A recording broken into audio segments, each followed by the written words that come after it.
Quero então apresentar a nossa convidada de hoje, é Paula Hackinger. É psicanalista, especialista em trauma, depressão, autismo e ainda em ansiedade. Tal como eu, sofreu nas mãos de alguns narcisistas e por isso sabe muito bem a dor e as marcas que são causadas por eles. No entanto, conseguiu-se curar e hoje trabalha no sentido de curar outras pessoas. Vive em Portugal e tem uma clínica em Vila Moura, certo? É isso aí. Olá, Paula, muito Olá. obrigada por estares aqui connosco. Obrigada a você por me receber. Sempre, na Empower Podcast, para trazermos aqui algumas histórias, uma partilha das nossas vivências, superações, das nossas feridas emocionais. Então, Paula, como é que tu descreves a Paula? Resiliência. Eu poderia me descrever como resiliência. Tive uma infância muito difícil e aprendi a ser resiliente dentro dos meus traumas que foram criados dentro daquilo porque nós somos aquilo que foi dado a nós, né? Nós somos os nossos traumas e dentro disso eu aprendi a ser resiliente. Pode-nos contar um pouco como é que foi a tua infância? Sim, cresci com uma mãe, no entanto, narcisista, né? Porque o narcisista, todos nós sabemos que pode ser, você nasce narcisista ou você se torna narcisista dependendo de como você é criado. É uma forma de sociopatia? Ou... Sim, uma forma de sociopatia, sim. Então, minha mãe, ela se tornou uma dentro da família dela, porque o meu avô era um narcisista em si. Então, ela foi muito maltratada e ela se tornou uma narcisista. E foi muito difícil a criação. Um abuso emocional, um abuso físico diário que ela me proporcionou na minha infância.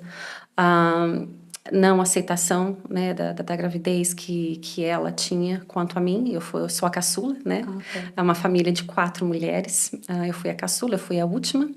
E ela carregava muito rancor, muito ódio no coração dela a respeito do pai dela, da família dela, porque ela também sofreu muito abuso. E aquilo que a gente sofre, a gente passa, né? Pessoas machucadas machucam outras pessoas. E foi isso que ela fez comigo. Ela me escolheu, não necessariamente que ela fazia isso com as minhas irmãs, porque a gente tem que entender que, mesmo que a gente faz parte da mesma família, cada filho recebe um pai e recebe uma mãe. Nós tratamos cada filho de forma diferente. Exatamente, é isso que acontece. E eu recebi a parte pior dela, eu acredito, por alguma razão, ela me escolheu para dar a parte narcisista dela em um abuso emocional intenso que eu sofri. Ok, então quais foram os principais traumas e medos que surgiram depois dessa infância? Um dos traumas que ela me passou foi a minha self-esteem, né? A minha baixa autoestima. Foi por isso que muitas vezes eu fiz escolhas erradas dentro de relacionamento, porque eu não acreditava em mim. Então há uma correlação na forma como nós relacionamos e as escolhas que fazemos com a nossa infância. Exatamente, exatamente. Então, eu ouvia muito da minha mãe que eu não prestava, eu ouvia muito da minha mãe que eu era burra, que eu não ia conseguir nada na vida, que eu era menos que todo mundo, que eu era feia, que eu era gorda. Então, são palavras também que, se a gente for ver biblicamente, né, como nós, né, acreditamos muito em Deus, palavras de maldição. E essa maldição caiu muito em cima de mim. E proferidas por parte de um progenitor, que ainda é mais sério. Exatamente. E pesa mais. Né, que nós sabemos que a oração de uma mãe tem muito poder, mas a palavra de uma mãe tem muito poder. E isso acarretou muito em mim. Né? Então, eu não acreditava em mim. Eu não me amava, que isso é muito importante, a gente tem que ter um amor próprio. Eu nunca tive amor próprio. Eu me achava burra, realmente, e isso afetou muito. As crenças que tu levaste eram crenças que te limitavam. Limitava a minha vida muito, principalmente na escola, né? Eu ia para a escola e eu falava assim, não, eu entendo isso, mas ao mesmo tempo eu falava assim, não, eu não sei isso, eu não vou conseguir, porque era uma crença limitada que eu coloquei dentro de mim através da maldição que minha mãe colocou na minha vida. Sim, vários traumas. Falta de amor, falta de carinho que ela não me deu, porque ela sempre me rejeitou.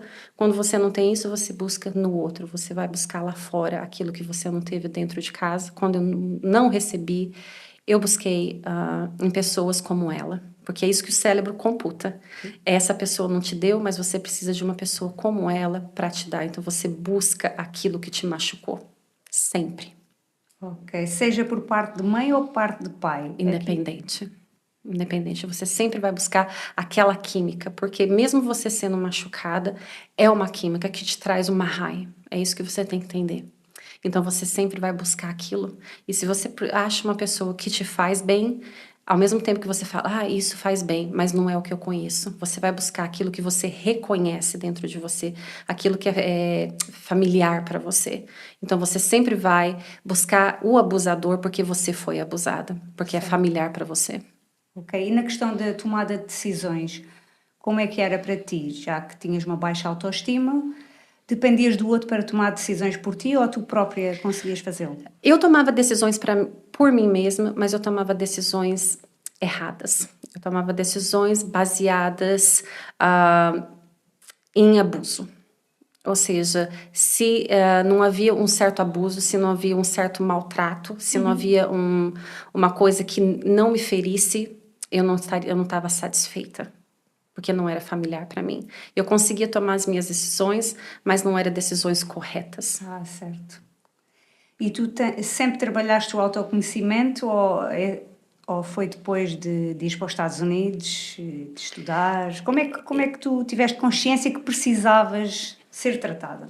Olha, eu lembro até hoje, quando eu tinha mais ou menos 12 anos de idade, depois de muito sofrimento, porque eu comecei a sofrer muito. Minha família era muito pobre no Brasil, era muito sofrimento, era muito abuso, era muita angústia. Foi quando eu comecei a procurar Deus, né? E quando eu recebi a Deus, recebi Jesus, eu me converti. No Brasil? No Brasil, isso no Brasil. Os teus pais já eram cristãos? Não, não. E eu, a mim mesma, eu falei assim, eu não aguento mais isso. Aos 15 anos, quando eu tive o meu abuso, que eu tive o meu estupro, né? Foi quando eu busquei mais a Deus. E dentro disso, eu comecei o autoconhecimento através de Deus, através da Bíblia. Né? Depois disso, eu comecei a estudar teologia, me tornei missionária no Brasil. Uau, temos missionária aqui! Sim, e foi isso que eu comecei a trabalhar em mim mesma, comecei a me curar. Certo.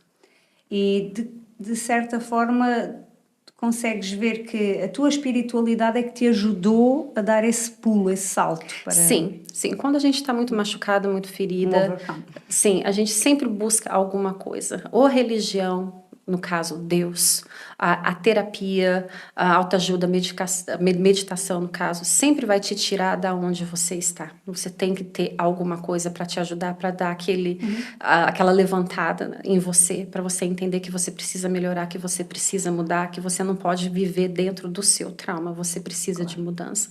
Para mim, o primeiro passo foi Deus. E o teu senso de merecimento hoje em dia é bom? Sim, é bom. Hoje eu reconheço a minha pessoa como merecedora de muita coisa, porque, como a gente diz em inglês, I overcome a lot. Sim. That's right. Por outro lado, arrependes-te de alguma coisa que tenhas feito até hoje? Alguma decisão? Ou achas que tudo isso contribuiu para a pessoa que tu és hoje? Eu acredito que na vida a gente não perde, a gente ganha alguma coisa ou a gente aprende alguma coisa, a gente nunca perde, porque são situações que todos nós temos que passar por aprendizado, né? Mas eu acho que dentro do meu trauma, eu acho que uma coisa que eu me arrependo muito, eu deixei o meu trauma do abuso da minha mãe me afastar de uma pessoa muito querida que foi meu pai. Meu pai era meu melhor amigo. E, infelizmente, na decisão de se afastar da minha mãe, que era uma pessoa muito tóxica, automaticamente eu tive que me afastar do meu pai. Esse é um arrependimento porque eu não tinha maturidade para lidar com a situação e ficar perto dele e ficar perto da minha mãe ao mesmo tempo. Então, sim, porque conviver com pessoas tóxicas também nos torna tóxicas, como tu dizias, né? Nós aprendemos também isso e vamos levar isso para a nossa família. Exatamente. Eu tinha que quebrar aquela maldição, aquela curse. Eu tinha que quebrar isso. Então, eu tive que, de uma certa forma, me afastar. Me afastei de uma forma muito brusca, numa situação muito triste, na verdade. Ou seja, largaste a tua casa e... Sim, tive que largar a minha casa e automaticamente esse é meu arrependimento de não ter ficado mais perto do meu pai por consequência do meu trauma. Sim. Okay. Mas tudo isso que eu passei foi um aprendizado muito grande, porque eu comecei a tomar conta de pessoas aos 15 anos, foi quando eu comecei a trabalhar praticamente como missionária. Desculpa. Quando eu comecei a trabalhar como missionária, comecei a fazer teologia na igreja, foi quando eu comecei a cuidar das pessoas. Então, a minha jornada é bem longa, cuidando de pessoas. E quando você cuida de pessoas, isso que a gente precisa entender. O processo de cura em si não é só cuidar de você. Quando você cuida, você também se cura. Quando você entende o outro, você também tem entendimento de você mesma. Porque o que você recebe do outro é um aprendizado também. Certo. Então, quando eu fui cuidando, eu fui aprendendo do próximo e isso foi me ajudando a ser curada também. Compreendo. A nível da tua autoestima, houve ali alguma fase mais importante que mudou, que fez esse clique? Ou não? Foi algo progressivo? Eu acho que foi algo progressivo. Eu acho que foi aos poucos, porque eu tinha muitas feridas, né, ao longo do tempo, que eu sempre falo nas minhas palestras, a gente vai sendo ferido como se a gente estivesse numa guerra, eu fui colocando band-aids, né? Então, ao longo do tempo, conforme eu fui aprendendo, eu fui tirando cada band-aid, curando cada ferida devagarinho. Eu fui, na verdade, aproveitando o meu processo de cura e entendendo, porque às vezes a gente quer curar aquelas feridas rapidamente e não funciona dessa forma. Tudo que é Certo. curado rapidamente não é curada propriamente. É em profundidade, Exatamente. não é? Compreendo. Tens aqui algumas dicas que poderias deixar para as nossas ouvintes, as nossas mulheres, sobre a autoestima? Como melhorar a sua autoestima? Sim. Primeiro, ter autoconhecimento de si própria. Você precisa entender quem você é e por que você é dessa forma. Sem entendimento daquilo que você é, você não consegue ter autoestima. Isso é praticamente impossível. Você precisa conhecer quem você é. E para ter autoconhecimento, você precisa ter ajuda. Você precisa buscar terapia, primeiramente. Você precisa praticar o amor próprio. Né? E o amor próprio não é simplesmente você sentar lá e falar assim, não, eu me amo, eu me amo, eu me amo. Não, você precisa se entender o porquê eu não me amo e falar assim, tá, então eu vou curar essa ferida e falar assim, tá bom, agora que tá curada eu consigo entender o processo do amor próprio. Isso é muito importante. Obviamente, se cuidar, muitas mulheres que entram num relacionamento abusivo, tanto de pais como de relacionamento, elas deixam de se cuidar por causa da depressão. Cuida da sua depressão e comece a se cuidar. Quanto mais você se cuida, quanto mais beleza interna você tem, vai florescer externamente você também. Claro que sim. Eu há pouco tempo ouvi uma mulher dizer que não conseguia mais pôr o batom vermelho e porque ele acabou com a autoestima dela. Ela fez-la sentir que não tinha valor nenhum e tudo o que ela colocasse por cima, a ver, por fora, não servia porque ela não era suficiente. Exato. Nada que ela fizesse era suficiente. E este tipo de mulheres que está a passar por situações destas, o que é que tu dirias? Abusivas?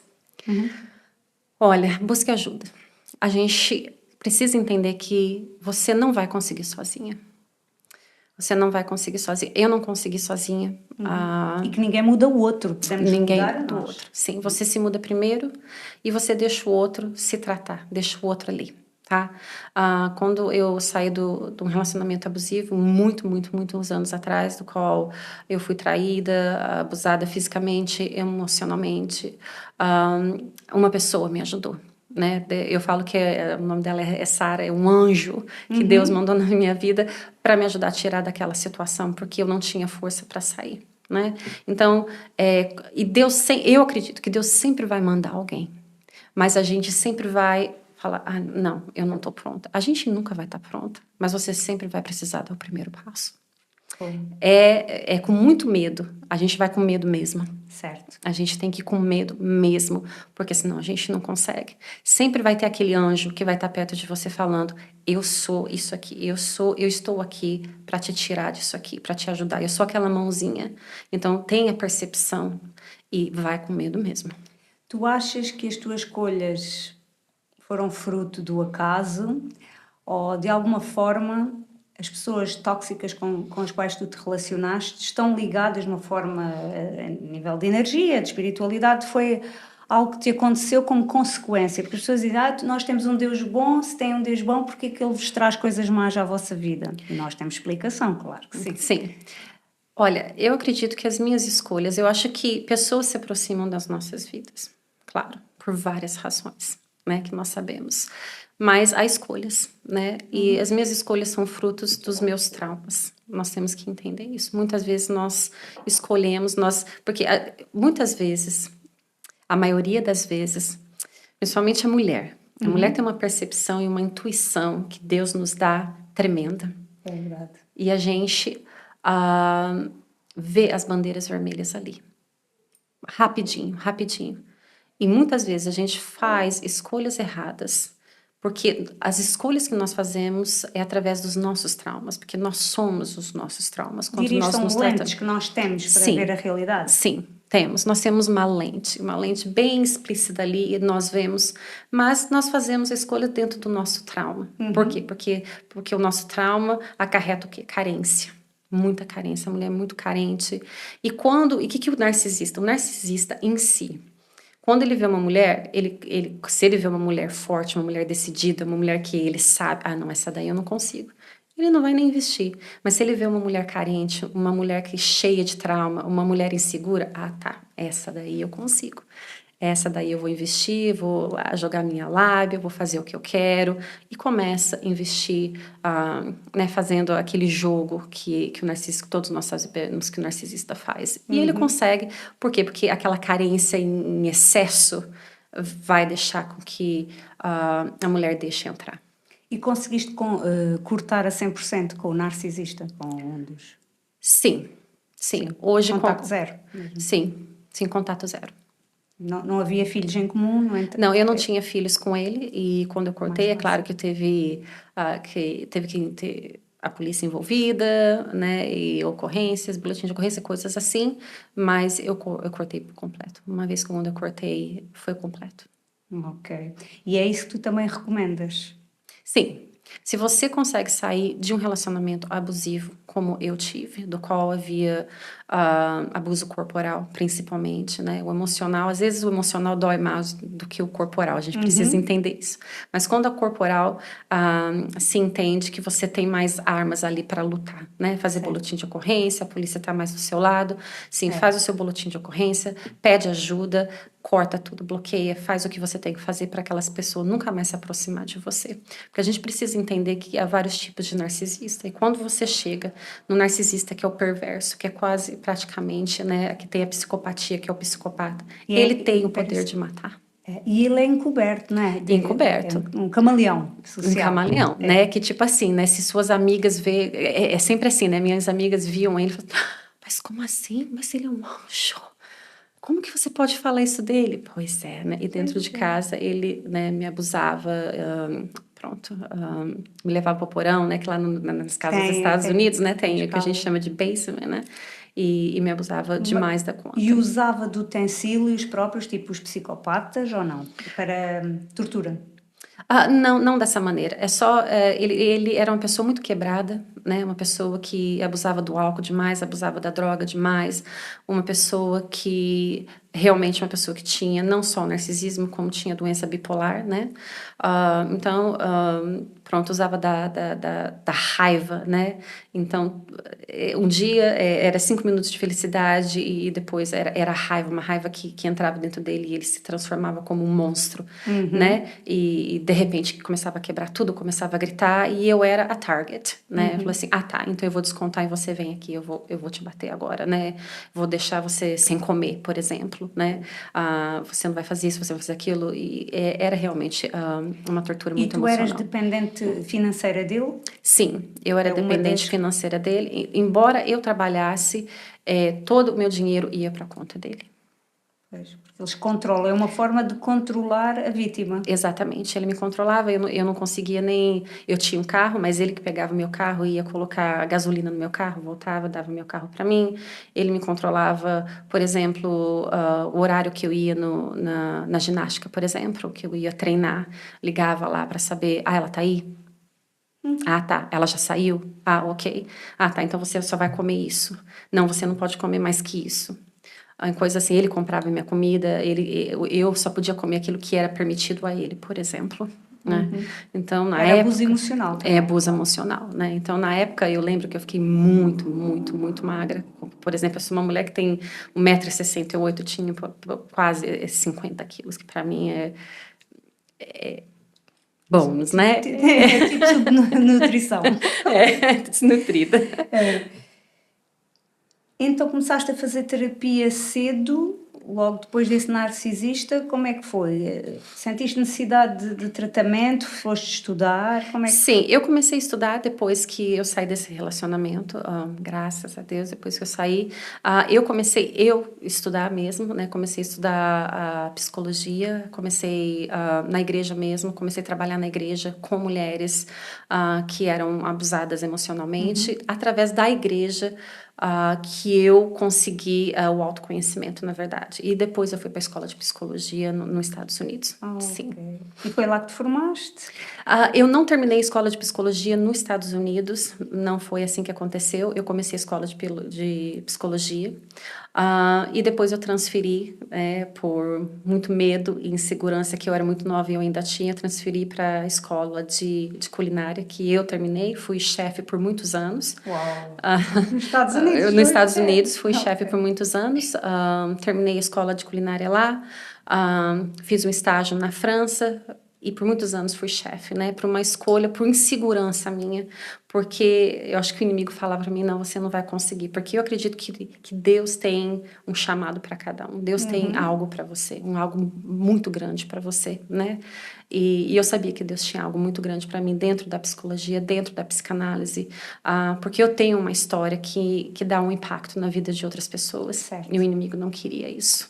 Então tentava te camuflar atrás de uma cozinha. Exatamente. E eu sofri muito, né? Porque dentro de uma cozinha, uma mulher sendo chefe nos Estados Unidos sofre um abuso emocional muito grande. Muito grande. E eu sofri esse abuso também dentro da cozinha. E aqui acarretou muito trauma também, que eu também tive que trabalhar esses traumas. Certo. Mas Deus fala, quando Deus tem um plano para você, ninguém muda esse plano. É verdade. Se eu te pedisse para deixares aqui algumas sugestões para as nossas ouvintes, o que é que tu dirias para conseguirem superar os seus relacionamentos tóxicos, abusivos? Olha, o que eu diria para elas? Para superar algo tóxico assim, terapia. Muita gente não gosta de terapia e não entende a terapia em si.